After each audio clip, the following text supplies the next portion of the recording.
So over the past 6 months or so, we have talked a lot about the US economy and how it is going to go through a collapse. But we didn't exactly know what this collapse was going to include. Could it include the stock market? Would it be real estate? Would we see the entire US economy completely falter? Well, we didn't know. But this is where the questions are coming in, because everybody keeps on asking, what is going to happen? And we don't know. But we are starting to get some very scary answers. And one of those is that the next economic collapse is starting. And this is actually very scary. It actually has something to do with a specific form of real estate, and no, it's not your house. I will get to that in just a moment. But first, all I ask is if you can do me a favor, go ahead, hit that like button for the YouTube algorithm, and let's begin. So here's what I can tell you. The next economic collapse is predicted to be in the commercial mortgages. That is where it's at.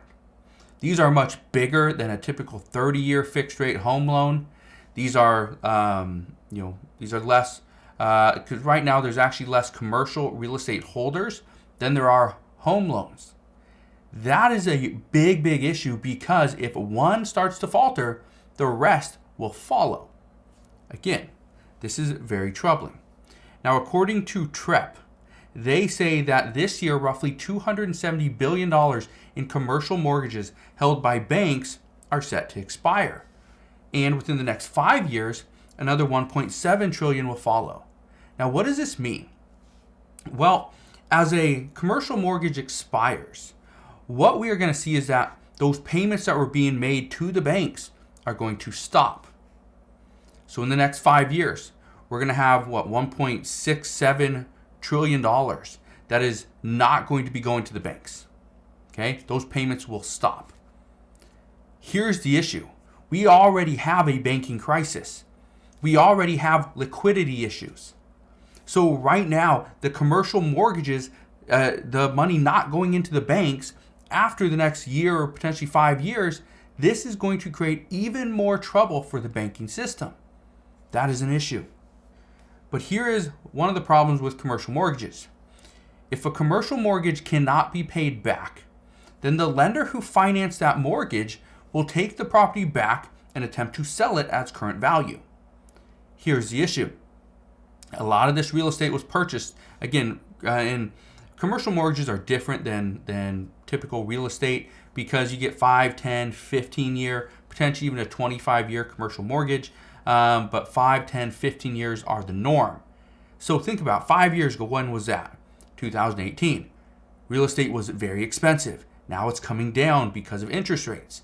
So if a person or a company bought or secured the property and got a commercial mortgage on it for, let's say, $200 million, and let's say because of interest rates, it's come down to $120 million, guess what? The bank is on the hook for that. Bank. The borrower isn't necessarily on the hook for that amount. Okay? So it's because of this, it's creating a massive problem right now, that right now what we're seeing is commercial real estate is sitting empty. Banks are already going through a rough time due to the increase in interest and the lack of lending. And this commercial mortgage crisis is only going to make things worse. Now, and I know what you're thinking. Businesses still need commercial real estate to operate. There's no way all this, this office space and these warehouses and all this stuff are going to just go away. And you're somewhat correct. Let me ask you this. Did you hear about Best Buy closing 18 stores just this month? Yeah.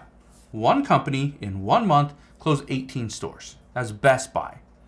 Best Buy is not a small retailer. They have they have a lot of big spaces.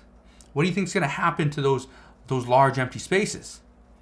They're probably going to go vacant for the next year or so, which means less money coming in for that landlord, which means there's a chance they could default on their payments, which goes back to the banks. Or when was the last time you were in a mall? I was in a mall a few weeks back, and there were a lot of empty spaces. In most malls around the United States, there's at least a handful of empty spots. And I'm not talking about kiosks in the middle. I'm talking about the actual store locations on the sides of the malls. Currently, there's more than 300 abandoned shopping malls across the US and many more that are failing. And the reason for this is because physical retail space is not seen as the most profitable model anymore. It's all about online sales. This is where things get even more difficult, is as stores, even Walmart's done this, Target's done this, Best Buy's doing this.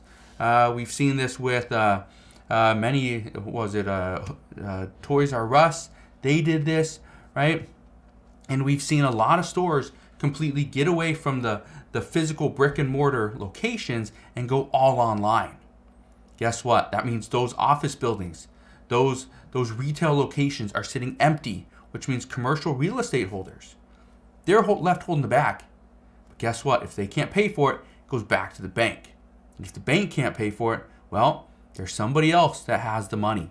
There's somebody else that has lent them the money. Those are probably the big banks. Okay? Now here's something else that most people don't realize. Right now, commercial real estate is getting hit hard. And one of the reasons why it's getting hit so hard is because of all the companies that have moved away from commercial office space. Whether it was because of the virus or because they just found a more profitable, more effective, productive model. For most people, most businesses, that's what it was. Over the past few years, they figured out ways to run their business with less employees using more automation. Now we got AI. Like a lot of these things are starting to really affect these companies in a good way, but also they're impacting the economy in a bad way. And now with more companies allowing workers to work from home or laying off employees because they realize they don't need as many, that's creating a major issue as well. So, what should we do about this? Well, now that we know this is happening, and again, I talked about this probably about 6 to 8 months ago. I talked about commercial real estate and how this is something that we need to look for, we need to watch out for, because, and again, we saw this during the pandemic, is when companies couldn't make their payments. Well, guess what? We had stimulus, we had PPP loans, right? The Paycheck Protection Program. We had all these different things to help out businesses, keep us propped up, keep the economy going strong while we work through this virus. Guess what? We don't have that anymore. So this next economic collapse is happening. We are going to see it, and most people are not going to be prepared. The reason why I say most people will not be prepared is because as companies start to realize that they don't need hundreds and hundreds of employees, especially all in a specific city or town, what they're going to do, they're going to start to lay off employees. And as those employees start to get laid off, and then they realize, I don't need a big office building. Let's get rid of that. Let's stop paying on that. We don't need it. And guess what's happening now? Prices are coming down. And I've actually seen a few pieces of commercial real estate that I think would be a great deal. However, they are still selling for right about the 2019, early 2020 price point. And so until prices come down to much lower than that, I know I wouldn't even be interested. But here's the thing. I'm not a big time commercial real estate investor. This would be my first piece, but I've been looking into it. Here's the thing. I would not jump into commercial real estate at this time. I wouldn't.